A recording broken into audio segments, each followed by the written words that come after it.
Ready? Я на старте. Let's go.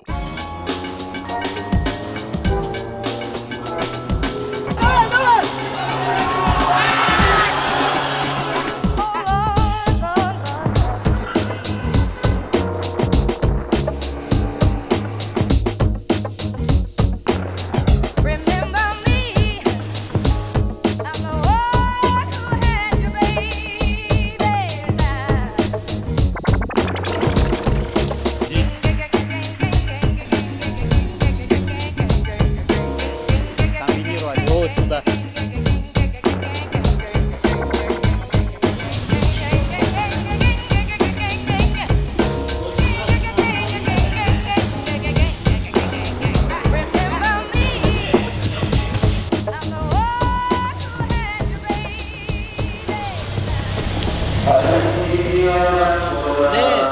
Я же говорил про мецената.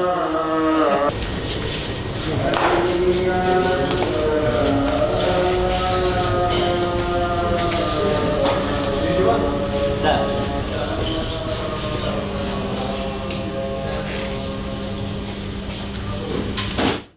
Right here. I told you about the Patriot. Hey, tell us about yourself. What's your name? How long have you been training? What are your biggest achievements in the sport? I'm Gairbeg Ibragimov. I've been training seriously in grappling for about 10 years now. I'm a merited master of sports in grappling and jiu-jitsu. How old were you when you came into grappling? Why did you pick this sport? What made you choose it? When I started university, I was doing Sambo alongside my studies. I went to some Sambo classes. I also competed in grappling a couple of times, and I kind of liked it more. I felt like I was better at grappling. Although I was mixing the styles at first, in the end I switched from Sambo to grappling. I started sports pretty late. Before that, I was just helping my dad with the household, not doing anything else. Я довольно поздно пришел в спорт. До этого просто отцу помогал по дому, ничем не занимался. Tell us about your first training session. Do you remember it? How did it go? I do remember my first training session. When I came to sign up, on the first day my coach was Abdulkadirov. I told him I trained Sambo, did some grappling, trained rather for myself. But I wanted to start training properly. And he said, "All right, show up with your gear tomorrow." But the next day when I came, it was a different coach, Zaur Akhmedov. I told him the same thing, that I sort of trained, but just for myself. Then he asked, "What weight division do you want to compete in?" I said 66 kilos. He looked me over, nodded, and said, "It'll be tough." На 66 посмотрел на меня, покивал головой, сказал, будет тяжело. As you can see, today's Friday, the open mat, only rolling. Every Friday we have serious battles. Right here, we've got the heavyweights going at it. Check out two of our heaviest guys. These two are top-tier athletes, both a whole bag of techniques. Два таких титулованных спортсмена, именно с большим техническим арсеналом. Let's get the camera on them. This is about to get intense. Hey guys, camera's on you. Time to step it up.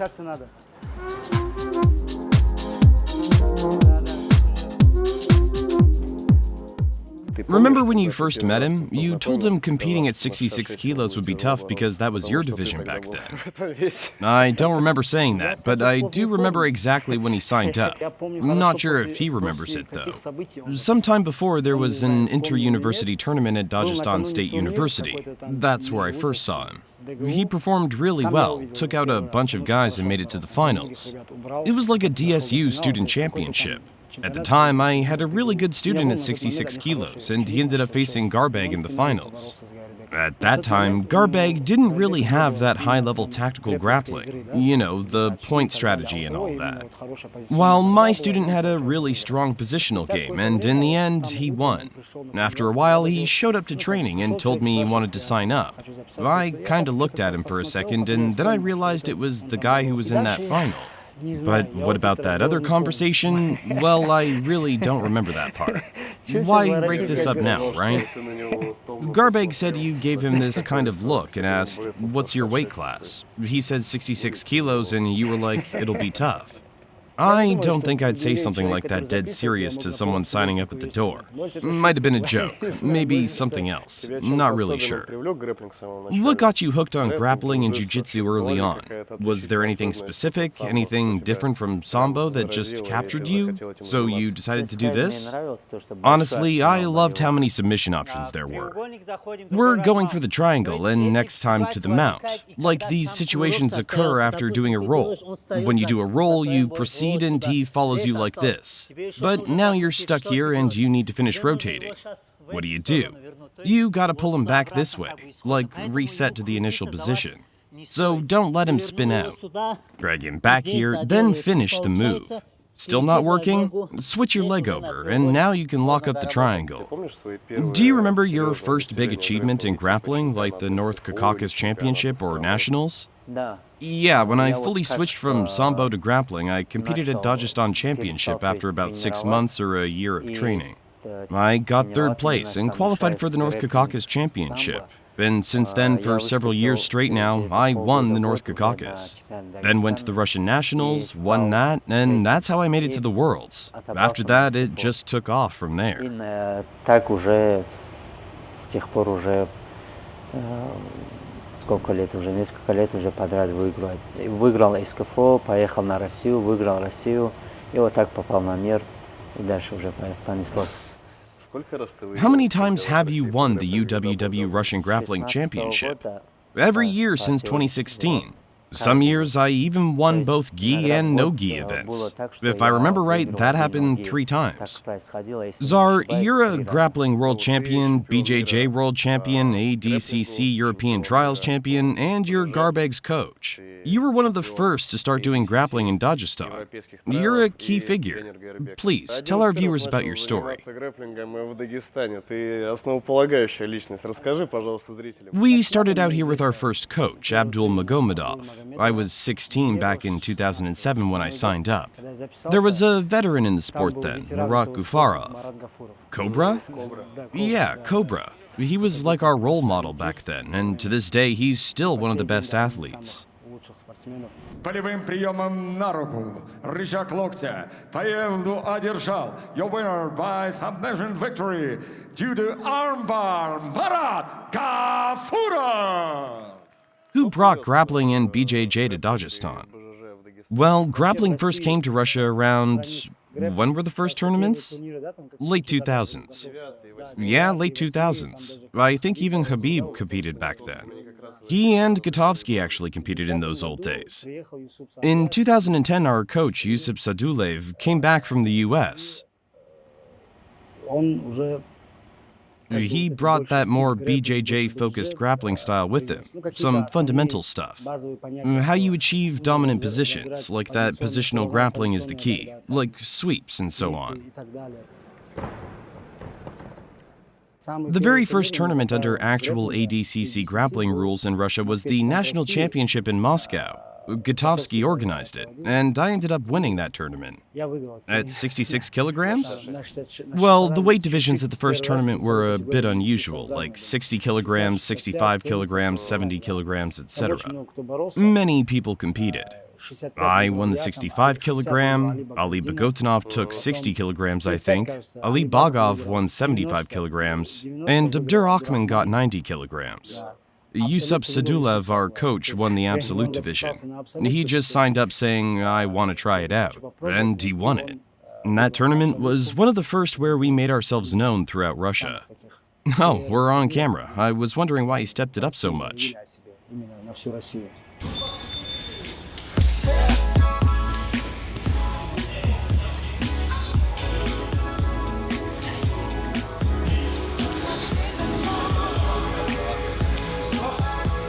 Она снимает. Вот что так активизировался-то.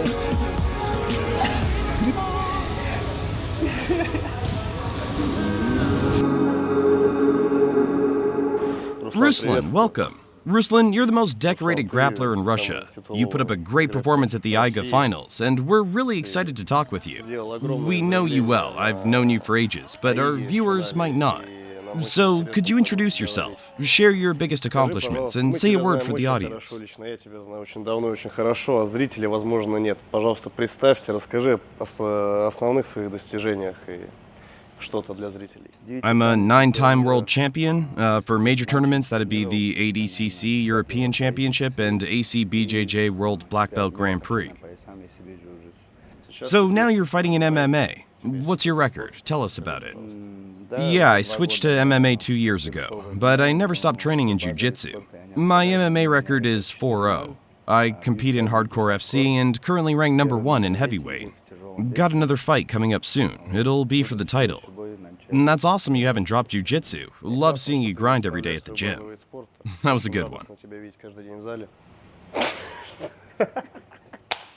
First time here in 2 months.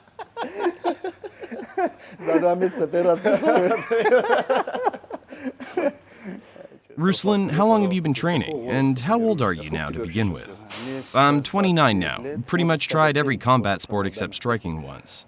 Then, when I was 17, one guy invited me to a grappling session. He was my friend, and I used to beat him in freestyle wrestling all the time. But that time when we wrestled and I was winning, he suddenly started locking in chokes and submissions. I'd never seen that stuff before. I knew there were some leg locks in Sambo, but I had no clue what exactly he was doing. All I could do was tap. Honestly, it pissed me off. A guy I used to dominate wasn't even breaking a sweat. So I kept training. Then he quit when his exams started. To this day, I'm still looking for him to get my win back.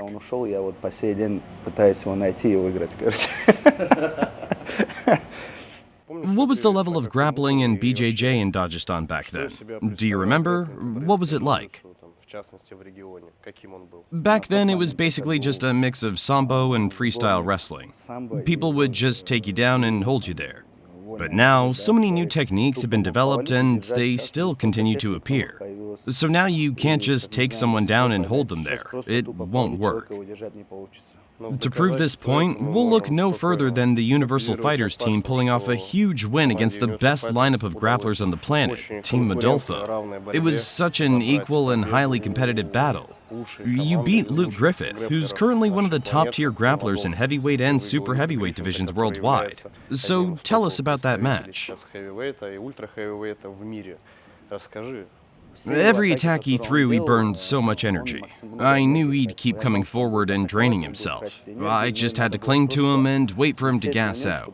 Once he was exhausted, I could do whatever I wanted. I won on points, and the score was 11-0. So, after he beat this Asian guy, he looked at us and made this gesture like, "You two are next, I'm gonna smash you, or break you, or something like this." Later, I got back to the hotel room where Roma and I were staying. I told him straight up, "Roma, whatever it takes, but I cannot lose to this guy." They have this kind of trash talk showing off like that. And honestly, our match was already super intense, as the score was tied. And I knew if I lost to him, the game would be over. We would lose the whole thing. So I beat him, and we won 4-3. And in the heat of the moment, I yelled, "Where's your big talk now, huh?"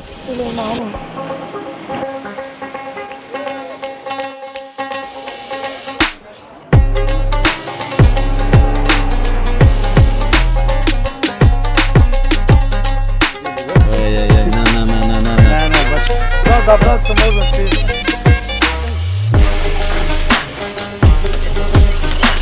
Иди, Zaur. Давай, поехали.